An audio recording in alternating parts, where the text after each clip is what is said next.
Okay, next we're going to look at how gravity affects our solar system. Now, if you're on planet Earth and you hold on to a little ball, it will just, if you let it go, fall to the ground due to gravity. However, if you throw it forwards, it will take a parabolic path. So it will move forwards but still get pulled to the ground, and it will kind of take a curved path, something like that. If I throw it a little bit faster,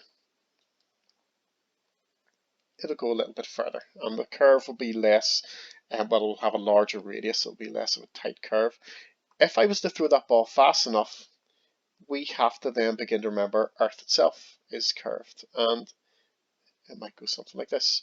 Throw it faster again, and we could get to the stage where the curvature of its path is the same as the curvature of Earth. Now, this doesn't work in real life because air resistance and stuff like that will slow the ball down and it will always fall to Earth. However, if we have planet Earth and you have something outside its atmosphere and it moves fast, it will take a path like this, faster and faster and faster, and we can get to where the speed, if we increase enough, is exactly right,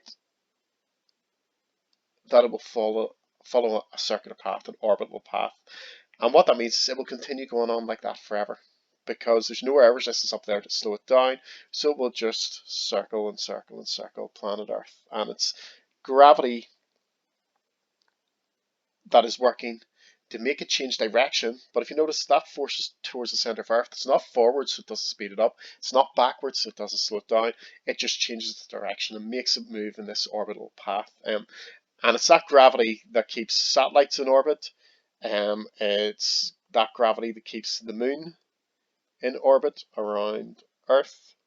And it's that same force that keeps Earth in orbit around the sun. Okay, so you used to do circular motion at GCSE, we don't anymore. But for objects to move in a circle, they must have a force that is perpendicular, i.e. 90 degrees, to the direction of its motion. And that will cause the object to move in a circular path. So it's this force due to gravity from the sun attracting Earth that causes Earth to move in an orbital path. Okay, so we can then use that to explain a few things. Try these questions here. Pause the video now, answer the questions, and then unpause it, and you can check your answers against mine. So it says Jupiter has at least 20 moons in orbit around it. Earth has just one. Why do we expect Jupiter to have more moons? Jupiter is more massive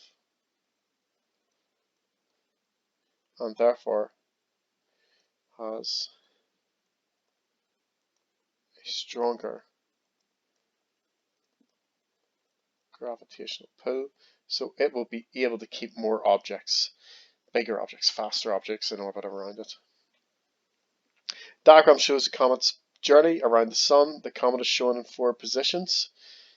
Mark in the diagram above the gravitational force in the comet in each of the 4 positions shown. Gravity is always attractive, so at every point that force is going to be towards the sun. Now, the forces here will be large, but meanwhile, the further you get away from it, gravity gets weaker, so the force out here will be smaller. The speed of the comet is not constant around its orbit. Explain why this is, and point out when it is traveling quickly and when it is slow. 2 ways we can look at this. We can look at this using energy considerations, or we can look at this using the forces. If we pick it out here, this is where it will be the slowest. And if we look at just this case here, you should see that force. It's kind of just sideways, but it's also slightly forward, so that's going to make it speed up. However, by the time it gets around to here, that force, remember, it's moving this way if you look at the arrow. That force is slightly to the side, but also slightly backwards. So it's going to slow down as it moves around this path. Slow down, slowest. And along here, speed up, speed up, speed up, speed up. But probably the easier way to explain this is to look at potential energy. Okay, this is furthest away over here, so it has more gravitational potential energy. And as it falls in its orbit closer to the sun, it loses that potential energy, or the potential energy gets changed into kinetic energy. So point out when it's traveling quickest and when it is slow. It is fastest when it is closest to the sun.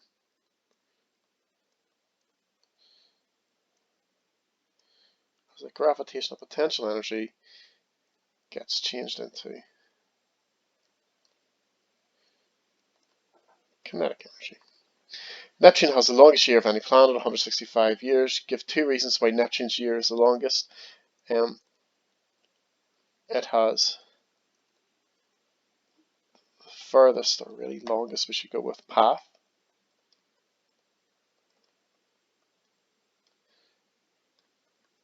And it also travels the slowest.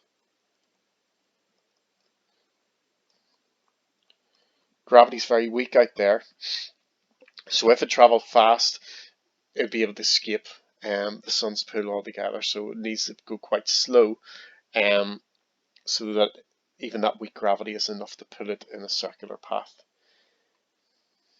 Okay, next we'll look at artificials.